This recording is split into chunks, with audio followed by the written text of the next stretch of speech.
This is the Washington Week Webcast Extra. As someone just said, this is the Washington Week Webcast Extra. I'm Pete Williams, and for Gwen Eiffel this week, I'm joined by Doyle McManus of the Los Angeles Times, Josh Gerstein of Politico, Pierre Thomas of ABC News, and Joan Biskupic of Reuters. Joan, the Supreme Court heard a big case this week with Obamacare. What's left? Are there any other blockbusters? Huge. April 28th, we're going to have the same-sex marriage cases up there. 4 cases from the Midwest, from Ohio, Michigan, Tennessee, and Kentucky come up, and this is it. This is when the justices are being asked to decide, is there a constitutional right to same-sex marriage? So it would apply nationwide, not just in those states? Because right now we have 37 states that have allowed it. Little controversy over whether Alabama is letting it go through, but 37 states have allowed it, and these 4 states in the Midwest are under a ruling that said, no, there is no constitutional right. They've appealed up to the challengers in those states, people who want to get married, have appealed up to the Supreme Court, and the justices will hear 2.5 hours of arguments on April 28th. And as of today, we got all the briefs in from the sides of the challengers to those laws banning same-sex marriage. And in about a month, we'll see the other side come in. So definitely watch this space. Now, let me ask you, the last time the court was confronted with this question from California, Proposition 8, they took a pass. Could they do that again this time, or will they really, for once and for all, answer it?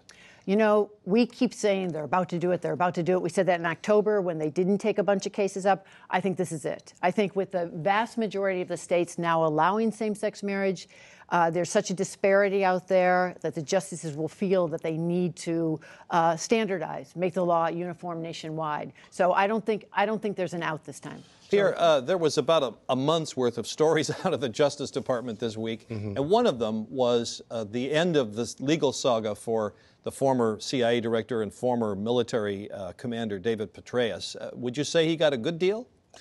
You know, that's a difficult question to answer. Clearly, no jail time is always a good deal if you're the person in the hot seat. On the other hand, having your reputation damaged in the way that his was damaged, remember this was all over an affair, at least the heart of it, in terms of how this came to light. So for a person who had such a storied career, the notion that he was so cavalier with classified, highly classified, if you believe. That's what did he plead guilty to? He basically pled guilty to mishandling classified information. And namely, he had these 8 black books.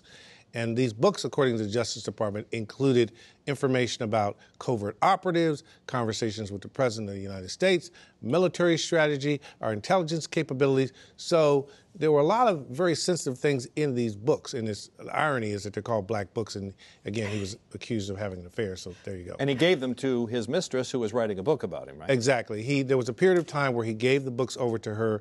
And I think one source said what was extremely disturbing is that he kept the books at his home in an unlocked drawer.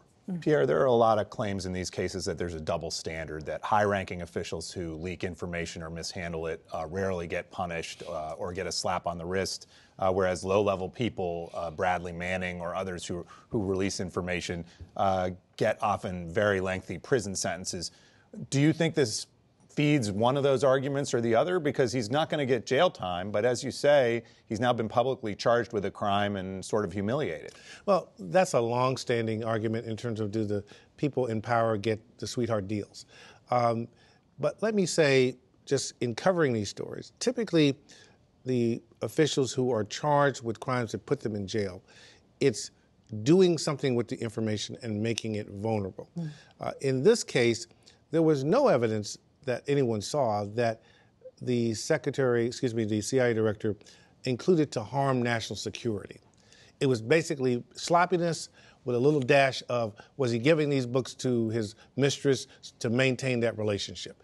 And so at the end of the day, if you're the Justice Department, you're looking at this storied professional and longtime patriot, and you say, okay, are we really going to put this man in jail over what was largely a personal foible? Is this the end of it, or does Paula Broadwell herself still have some exposure?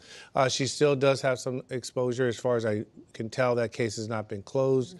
And again, she, according to officials, had taken some of this material home, taken notes about it. And so therefore the question is, what do you do about her? But the law is focused on people who give classified evidence, not on, or information, not on people who receive it, right? Pretty much. Again, the bottom line is that you're not supposed to take this classified information out of secure locations.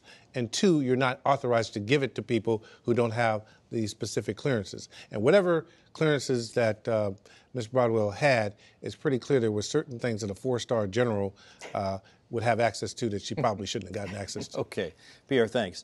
Josh, one of the legal developments that you've been following is over the administration's new immigration policy, which has been put on hold by a Texas judge. Where does that stand? What's the next move? Well, it stands that the administration has appealed that judge's ruling already to the Fifth Circuit Court of Appeals, but that sort of goes along on one track, and the administration, after mulling the issue for about a week right after this ruling, said we're going to try to get that stayed, to get that ruling lifted while the appeals go forward. They filed a request. You have to go to the judge that actually issued the ruling, so it seems improbable that he would stay his own ruling, but it does happen sometimes. And the process has dragged a little bit. At one point, the administration said, if you don't do this right away, we're going to go to the Fifth Circuit and go over your head, demand that this be halted immediately. The judge didn't act at the pace that the Justice Department wanted. They've now said, again, if you don't act by this coming Monday, one way or the other, we're going to go over your head. I assume that this time they're serious. And the issue should be, I think, very likely in front of the Fifth Circuit soon.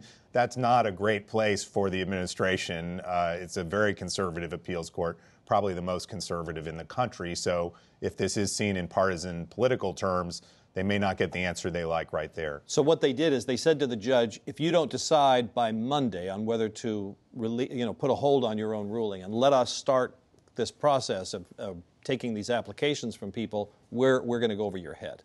Right. They said we'll reserve our right to do that. And the administration's very eager to get this process started, these immigration executive actions of the president, because some of them have sort of a ramp-up time. They're going to take some time to process these applications. And there aren't that many months left in President Obama's term. They've got about, a year and a half or a little more than that to work with. You also have a presidential campaign coming in next year, and there's some nervousness that if this program doesn't get off the ground and is stalled for 6 months or 9 months, that they might not be able to crank through the millions of applications they're hoping to crank through in a very short period of time, even if the courts eventually lift the hold on this program. All right. And Doyle, we talked on the broadcast about Iran being the bad guys in the nuclear sense. But there was a very interesting story this week about Iran potentially being the good guys when it comes to fighting ISIS. Tell us about that. Well, this is one of those questions about whether the enemy of your enemy is your friend, or your friend on some days and your enemy on others. And it's a complicated Iraqi situation. But let me describe it this way. You remember that, of course, last summer and last fall, ISIS, the Islamic State, swept through western and northern Iraq, came all the way to the gates of Baghdad. Eventually, the Iraqi army rallied and stopped their momentum. Well, just in the last week, the Iraqi army and associated forces have begun their first big counteroffensive against Tikrit, which was Saddam Hussein's hometown. Good news, right? Maybe not, because it appears that this counteroffensive was actually undertaken against the advice of the American military advisors. It's being done. The United States is not giving any air cover for this. It is being, Tikrit is a very fervent Sunni Muslim area. That's why Saddam Hussein was from there. And the main force attacking Tikrit isn't the regular Iraqi army, which the government is trying to get more Sunnis in along with the majority Shia. It's zealous Shiite Muslim militiamen. The equivalent, we don't have an equivalent of this, basically, but they're just not the right people to be doing this from the long-term political perspective, and they're being advised and supplied and even possibly officered by Iran. That's the Iranian part. So this is basically an Iranian-sponsored ground operation that the United States is not comfortable with. And what this is about isn't just the tactical question of who has this piece of land or whether the government extends its writ. It's about who's going to control these cities after they're taken back, if they're taken back. Will there be any control to make sure that the Shiite militias don't undertake reprisals against the Sunni population? and who will be influential and in control in whatever kind of Iraq comes after this conflict. Will it be an Iranian satellite? So what's the U.S.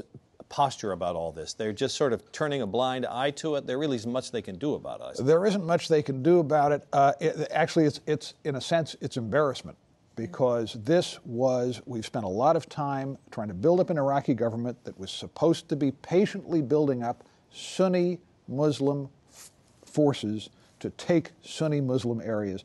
Now that government has jumped the gun, done this Iranian-sponsored operation that is making Iran the hero of the Shiite 50+% of Iraq.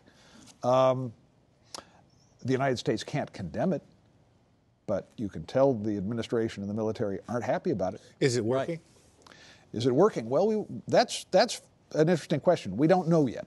It's actually going quite slowly, and again, it doesn't have American air power, which tells you that the United States was not ready to take a lot of risks to make this work. All right. Thank you all. Fascinating as usual.